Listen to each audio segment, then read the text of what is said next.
अगला क्वेश्चन है, वित्तीय विवरण की सीमाएं लिखिए। वित्तीय विवरण की सीमा मतलब ये जो है कहाँ कहाँ तक सीमित है। वित्तीय विवरण की सीमाएं मतलब फाइनेंशियल कंडीशन की सीमाएं, ठीक है। तो पहला है, वास्तविक मूल्य नहीं दिखाते, मतलब इसमें हमें क्या क्या, कई संपत्तियां जैसे जमीन मशीन उनके पुराने खरीद मूल्य पर दिखती है आज के। जैसे कभी क्या होता है कि कंपनी मैंने अभी 1 लाख में खरीदी और 1-2 साल बाद उसका जो मूल्य है वो 1.5 लाख हो गया, पर क्या होता है इसमें जो है वही मूल्य दिखाएंगे जितने में खरीदी, यानी कि ज़मीन अब का रेट अभी इतना है, बाद में बढ़ गया, तो इससे क्या है हम पुराना वाला ही मूल्य इसमें दिखाते हैं, ठीक है। ये इसकी सीमा होगी पहली।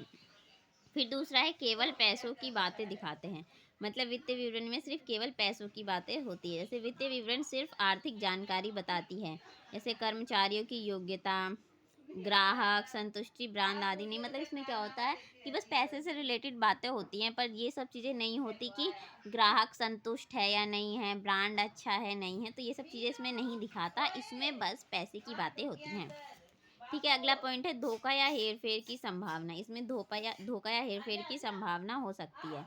अगर कंपनी गलत जानकारी दे या छुपा ले तो वित्तीय विवरण सही हालत नहीं दिखाएंगे, है ना। तो अगर कंपनी गलत जानकारी देगी तो धोखा या हेरफेर हो ही गई। फिर ये है, भविष्य की स्थिति नहीं बताते, मतलब ये जो है ये केवल बीते समय की स्थिति बताते हैं, मतलब जैसे कि ये जो मेरा साल निकल चुका है उसका मैंने पूरा जोड़ जाड़ किया, हर चीज़ का कैलकुलेशन किया, तो मुझे उसका वो बताएंगे, जो फ्यूचर है उसका तो नहीं बताएंगे ना कितना खर्चा है, ठीक है। हर चीज़ का पूरा विवरण नहीं मिलता, मतलब हर चीज़ का पूरा वो नहीं होता, जैसे कोई छोटी छोटी चीज़ होती है तो हर चीज़ को इसमें नहीं लिया जाता, भूल जाते हैं या जैसे छूट जाती हैं ये सब चीज़ें। तो वित्तीय विवरण में केवल सारांश होता है, बहुत सारी छोटी छोटी जानकारी छूट जाती है, ठीक है।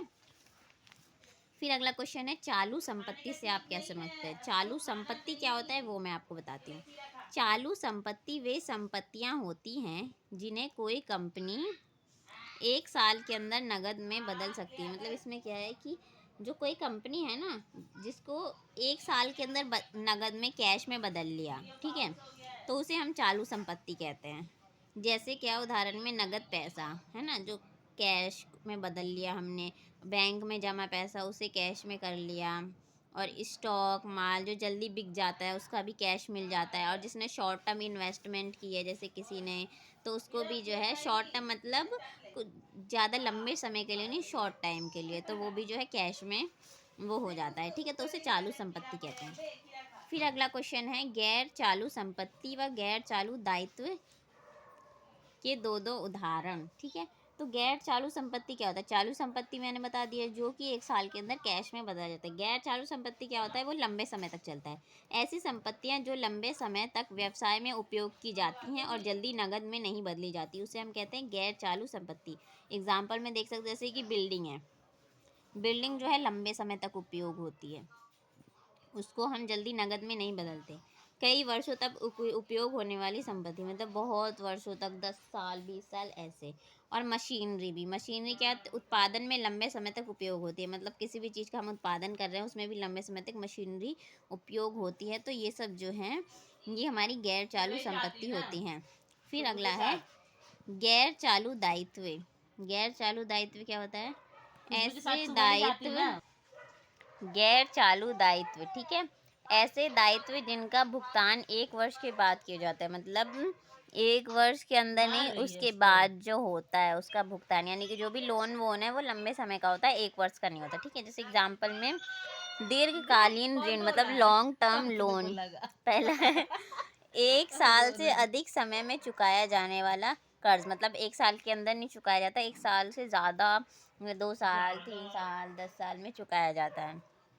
दूसरा इसका एग्जाम्पल डिबेंचर्स। डिबेंचर्स क्या होता है, कंपनी द्वारा लिया गया लंबी अवधि का उधार, मतलब कंपनी ने बहुत लंबे समय का उधार लिया है वो डिबेंचर होता है, ठीक है। तो ये हमारा गैर गैर चालू संपत्ति और गैर चालू दायित्व, ठीक है, बहुत ही इजी है, आप समझ सकते हैं।